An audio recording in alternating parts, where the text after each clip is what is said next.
ওরা আমার ছোট ভাইয়ের মতো, ওরে তো আমি সাবান মাখতেই পারি।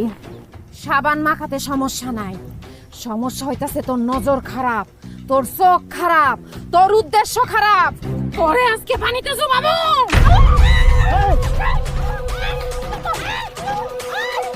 এই কাজল কি করতেছো? এই কাজল কি করতেছো? ভাবি বলে দেবো।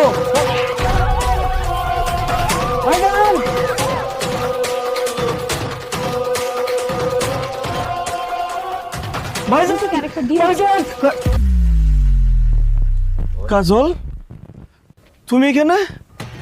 হ্যাঁ, তাহলে পুকুরে ভাবিরে পানিতে চুবাইতেছে তোমার মতো দেখতে শেখে? আমি কি জানি। আরে কি কস, কাজল তো এইখানে, ও পুকুরে কি কারে চুবাইতেছে? কলি ভাবিরে চুবাইতেছে। আমার বউরে পানিতে চুবাইতেছে? কার এত বড় সাহস? তত দেই, আয় তাড়াতাড়ি আসো। কে চুবাইতাছে? বাইরে আসো। ওই যে দেখো, দেখো ভাবির কি অবস্থা। কে চুবাইতেছে? ও তো নিজে নিজেই পানিতে ডুব দিতেছে। আয় নাসিমা, তুমি নিজে নিজে পানিতে ডুব দিচ্ছ কেন? আমি নিজে নিজে ডুব দেবো। মানিকের বউ কাজল আমার ডুবাই পানিতে মারতেছে। আরে কি উল্টো পাল্টা কথা বলতেছো? মানিকের বউ তোমার চুবাবে কেমনে?